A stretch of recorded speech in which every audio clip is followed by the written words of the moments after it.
छत्रपति संभाजी महाराज का जन्म 14 मई 1657 को पोरबंदर किले में हुआ था। संभाजी के बचपन में ही उनकी मां सईबाई का देहांत हो गया था। वह छत्रपति शिवाजी की दूसरी पत्नी थी। इसके बाद संभाजी का पालन पोषण छत्रपति शिवाजी की मां जीजाबाई ने किया था। संभाजी का विवाह यूसुबाई से हुआ था और उनके पुत्र का नाम छत्रपति साहू था। संभाजी मुगल बादशाह औरंगजेब की सेना को कई बार युद्ध में हराया था। संभाजी महाराज अपनी वीरता और युद्ध कौशल के लिए प्रसिद्ध थे। संभाजी ने अपने शासनकाल में 210 युद्ध लड़े, एक भी युद्ध नहीं हारा। कहानी को आगे बढ़ाने से पहले हमारे चैनल में नए आए तो चैनल को लाइक करें, शेयर करें एंड सब्सक्राइब करें। जो सुनते हैं आगे की कहानी। एक बार छत्रपति शिवाजी से नाराज होकर संभाजी मुगलों के पास चले गए थे। इस बात का जिक्र विश्वास पाटिल ने अपनी किताब संभाजी में किया है। इस किताब का अनुवाद डॉक्टर रामजी तिवारी ने किया है। विश्वास पाटिल ने लिखा है कि मुगलों के पास चले जाने पर औरंगजेब का सेनापति दिलेर खान उनसे मीठी मीठी बातें करता था ताकि वे संभाजी का इस्तेमाल मराठाओं को हराने में कर सके। वहीं संभाजी को मराठी युवराज होने के नाते बहादुरगढ़ किले में घूमने की आज़ादी थी, लेकिन हर समय उन पर निगरानी रखी जाती थी। धीरे धीरे हर बात संभाजी को समझ आने लगी थी। एक दिन संभाजी ने इन स्थितियों से उबरकर दिलेर खान से क्रोध के आवेश में प्रश्न किया कि खान साहब, हम आपके मेहमान हैं या कैदी। दिल्ली दरबार में औरंगजेब को विश्वास नहीं था कि जो युवक शिवाजी का बेटा बनकर मुगल खेमे में आया है वह सचमुच शिवाजी का पुत्र था या कोई बनावटी युवराज है। ऐसे में दिलेर खान कभी भी संभाजी को स्पष्ट जवाब नहीं दे पाता था। उधर संभाजी की बेचैनी बढ़ती जा रही थी। उन्हें न दिन को चैन था न रात को नींद। एक बार मुगल सरदारों ने 700 मराठी सैनिकों के हाथ पैर काट दिए थे। इस बात का पता चलते ही संभाजी आग बबूला हो गए। उन्हें समझाने की कोशिश की गई, लेकिन सब विफल रहे। उस समय वे जहाँ मौजूद थे वहाँ सामयाने के बीच का एक खंभा था। संभाजी ने उसे अपनी बाहों में भर लिया और जिस प्रकार एक हाथी अपने मस्तक के ज्वर को शांत करने के लिए पत्थर में अपना माथा पटकता है, उसी तरह संभाजी उस खंभे पर अपना सिर पटकने लगे।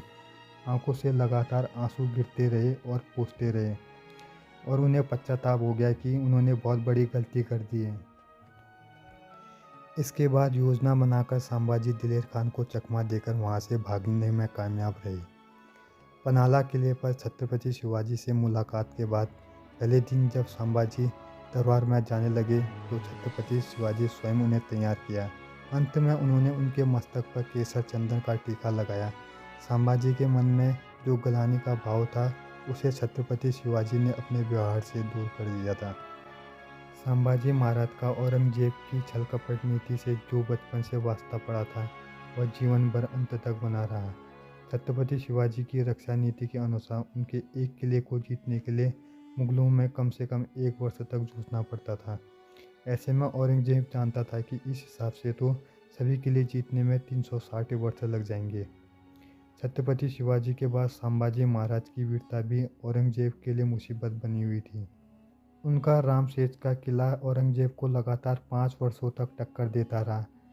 उसने संभाजी महाराज से मुकाबला करने के लिए अपने पुत्र शहजादे आजम को भेजा। आजम ने कोल्हापुर संभाग में संभाजी के खिलाफ मोर्चा खोल दिया।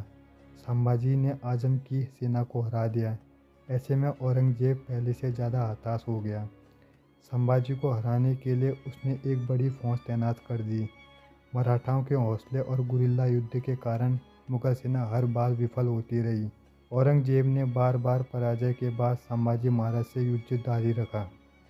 15 फरवरी 1689 को औरंगजेब सेना ने संभाजी को धोखे से घेर लिया।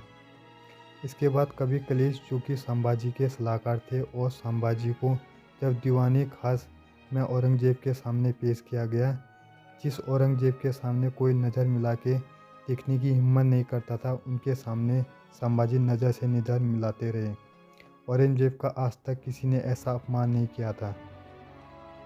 औरंगजेब दरबार से जाने लगा और जाते जाते कह गया, आंखें निकालने से पहले इनकी जबान काट डालो और ये सज़ा पहले इस कवि कलश पर आजमाओ।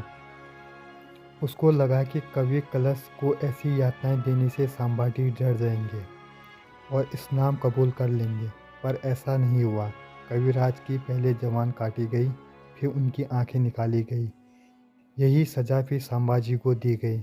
फिर भी इस्लाम कबूल नहीं करने पर संभाजी का वध करने का निर्णय लिया गया। इसके लिए 11 मार्च 1689 का दिन तय किया गया। औरंगजेब चाहता था कि संभाजी की मृत्यु के कारण हिंदू जनता इस अवसर पर शोक मनाए।